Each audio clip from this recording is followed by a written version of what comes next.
well. They could probably change the price, I think, but it's, my concern there, what if he needs materials in off hours? Right. Okay, we'll talk about it then. We ready? Okay, then I'll call the meeting to order. If you could stand for the pledge of allegiance. Pledge allegiance To the flag of the United States of America, and to the republic for which it stands, one nation, under God, indivisible, with liberty and justice for all. Who reads this for me? These proceedings are being recorded for the sole purpose of constituting the accuracy of written minutes. Tapes are reused, eliminating recorded records of these proceedings. Are there any guests present? There being none, we'll move on to approval of minutes of the meeting held on January 19th, 2022. Motion approved. Motion made by Rocky, is there a second? Second. Second by Mark, all those in favor say aye. Aye. Any opposed? Motion passes. We have, no report of any executive sessions. Okay, reports of the committee, maintenance report. Do that, Warden? Yeah. Sure, I can. You can do it? Okay. Basically, Pump Works replaced the expansion tank in the water heater room. Train came in and they replaced the heat exchanger and the manifold on the rooftop unit, which was the one above female block. Luckily, all the parts came in a lot quicker than they had anticipated. We turned off and notified EMS when we were done using the emergency heating system. And they came up on January 31st to remove this heating system from the property. They let us have it a few extra days just in case we had any issues with the heater that was fixed. Keystone Fire and Security, they were in to check some issues with the control panels. They're basically almost done with the upgrades. We have a few door sensors and stuff they need to work on yet. Tremco was in, we had a few roof leaks, so I called them because they're planning on coming back in the spring to continue the roof job. But since we had a few leaks and we had a semi-decent day, they came in to take a look, and they did patch the one at that time. Allstate was in to empty the grease trap in the grinder pit. Sills came in and worked on the washing machine number 1 of the main laundry. They were also in and worked on dryer number 2, which is the older dryer, not the new one. It seems now that like the motor is starting to go on that one, so I'm gonna get a price quote for the motor replacement as well. But it seems like that one's starting to go a little bit more and more. Mulligan Glass, we're still waiting. I called them, they said the manufacturer still hasn't told them when the glass is coming in. We have a working glass door, and there's one cell that has a cracked glass, but it has a laminate in both sides, so it's not like it's a raw edge of glass or anything. Sites Brothers was in for their monthly service. A&W Plumbing came in, we had them replace the gas valve on the brazier in the kitchen. And High Mountain Hardware was in to rekey a lock in the deputy warden's office. Any questions? I have a question on the roof leaks. Did it cause interior damage to the facility from the leaking? No, it was just, they were very minor leaks, like the one was like an ice buildup, and it went up and came in through the flashing. The other one, it seems like it's coming in through one of the roof drains. It just came in, and it was only like the one day we had real heavy rain, hasn't leaked since. And then the other one, it was dripping down in like a wall closet where the plumbing parts are. So it was just that one they could patch totally. But the areas that were leaking were the areas that were redone with the new material? Two of the areas were newer roofing. The one area they haven't completed yet. And that's what I know, I think last time you asked about, and I actually do, Warden Young, can I have this, I can send you this. They're actually coming back, Tremco is coming back on March 21st And this has to do like with the part that wasn't finished, and where they had the skylights that they didn't have the parts or whatever for it. So they're actually coming back on March 21st, and it's all on this here, March 21st, they're gonna start on the roof on the 22nd, and they should be done by the 4th of or the 5th of April, and then the skylight installation is gonna be on the 6th to the 8th. So I'll send you this, they just sent me this like on Friday. I know everybody had asked about it, but I'll make sure that you get this so that they can line it up with, I mean, they just can't walk in and say, okay, we're ready to work. So I will send you this. Not the other issue, the other water leaks we have. The first one and the biggest one is the 3-inch water supply line. It's got a slow leak. We have a price on that. Do you remember what it was off at? Off the top of my head, I do not. Over 3,000 or Like something? three or four, something like Yeah. that. But the problem is, for that particular leak, it's not that bad yet, and we can wait till spring.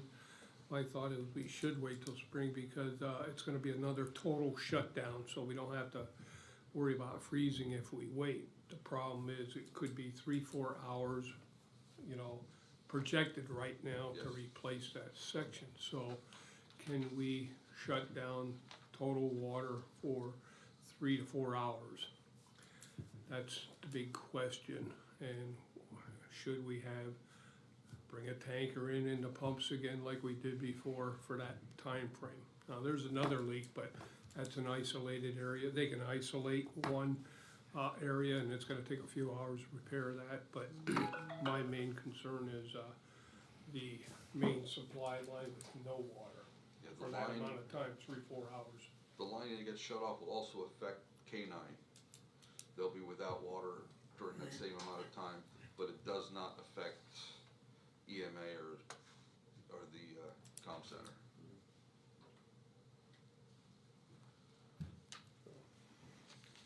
Looking for a recommendation. We need a full motion on that, or? I don't know if we need a motion, it's a repair, really. You're just gonna repair this, come up I think we can keep it under 10,000 with, even if we have one tanker come in to supply and a pump set up. I'd have to get a hold of the party that did it before, and he's done it before, already got the setup for it. Okay. Which is Jimmy Dulcie, and he's local, so we just have to make arrangements prior with the plumber and himself at the time that we do it. Alright, so we did just do a then a recommendation to proceed, we don't need a motion for expenditure of money? Right. Yeah, let the minutes reflect that there was a recommendation to proceed on that. Anything else? Alright, work release report, There was no work release due to COVID, so there is no report this month. that was simple. Alright, warden's report. Okay, the warden's report from January 1st to January 31st, we had 63 male admissions, 16 female admissions, 68 male releases, 23 female releases. We've had, as of January 31st, 108 males in custody, 17 females in custody, for a total of 125 inmates. Average population in January was 138 inmates. Total admissions as of January 31st is 79. Population, like I said, as of 1/31 is 125 inmates. We had 2 hospital runs, 4 specialists, 8 dental trips for a total of 14. Concludes the warden's report. Any questions on the warden's report? And I would entertain a motion to approve, I believe, the maintenance report, work release report, and the warden's report. So move. Second, Mark, second by Wayne. All those in favor say aye. Aye. Any opposed? And our motion passes. Executive session. I'd like to go into executive session. I think we'll be on, although it's not about the terms of the contract of GTL, but the security matters related to that and another security issue that I have. So we're gonna break into executive session now.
Okay, the Carbon County Prison Board met in executive session, and discussions were related to security issues, security matters, I would say, not that there were major issues, but security matters concerning the prison. And we'll move on now to new business and old business. First of all, is there any correspondence? Or is that another category? Did you wanna deal with the personnel report? Oh, thank you, Judge. Personnel report. We wanna take action on the personnel report?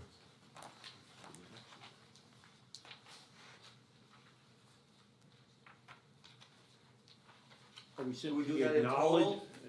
simply acknowledging it because it is through 16 February, so it's all things that have transpired, so we're just really acknowledging it. Okay, then it would be a motion to acknowledge the personnel report.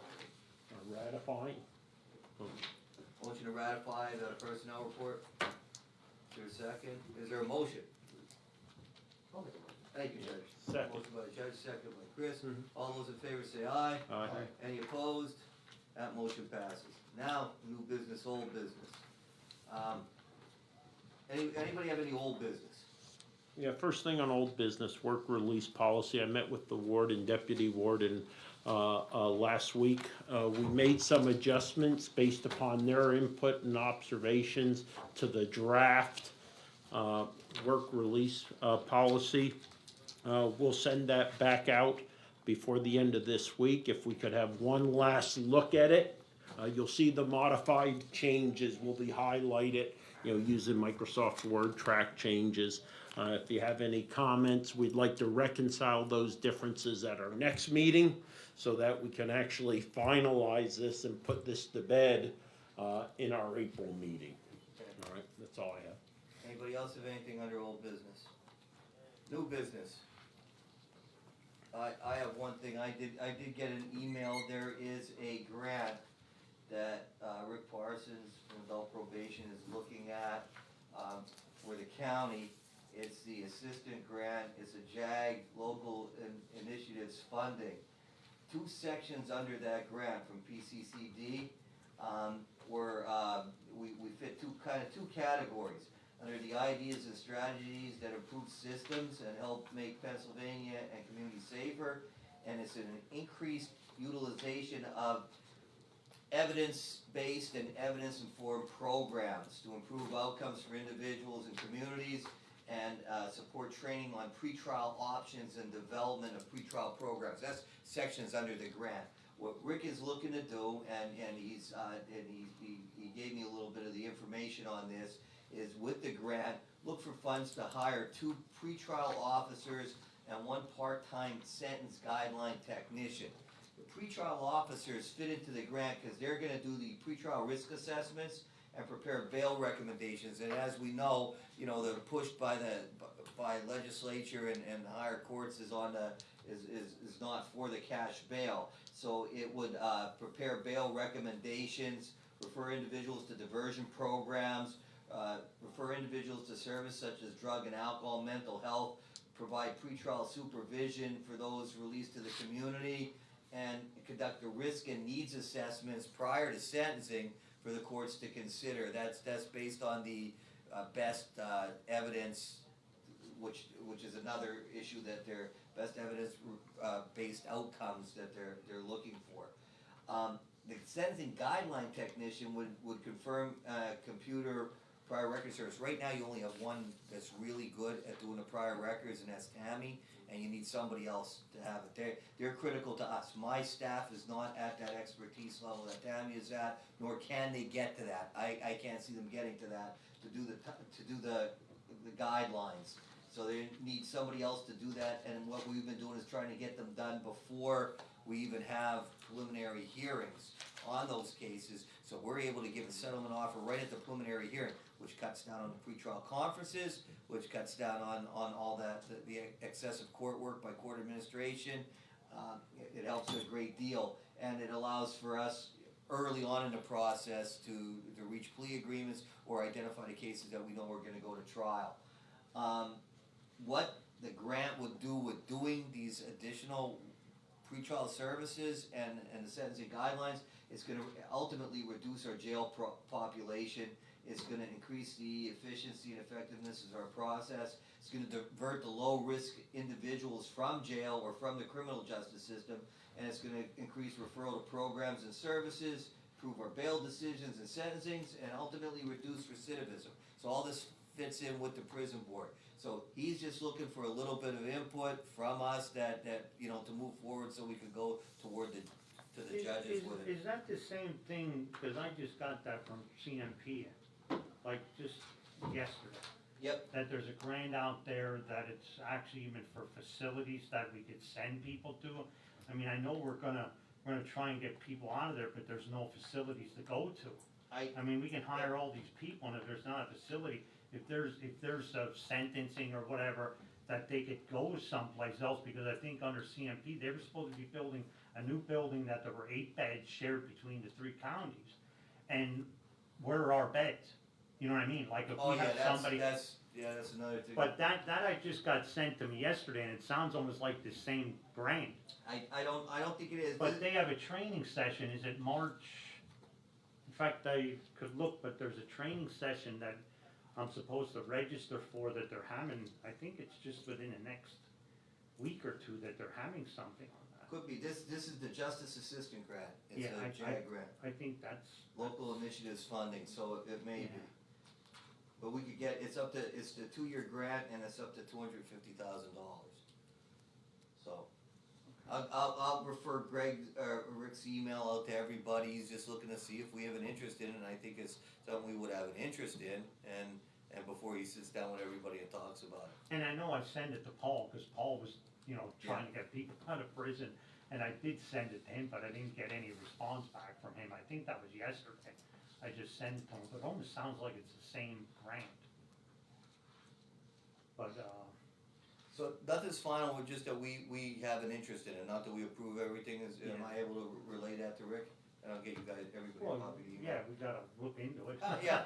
Yeah, I mean, there's no doubt about that. Right. Alright, so that's what I had under new business. Anybody else have anything under new business? Yeah, we just started our pre-implementation, I want to keep the board up to speed on that. We met with Tammy Burke from Victim Resources.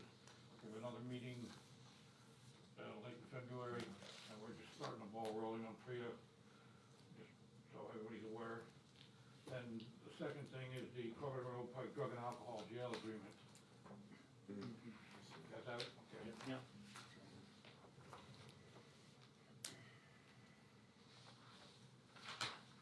Do we have a contract with him now? Yeah. Is this different from that at all? Not that I'm aware of, no.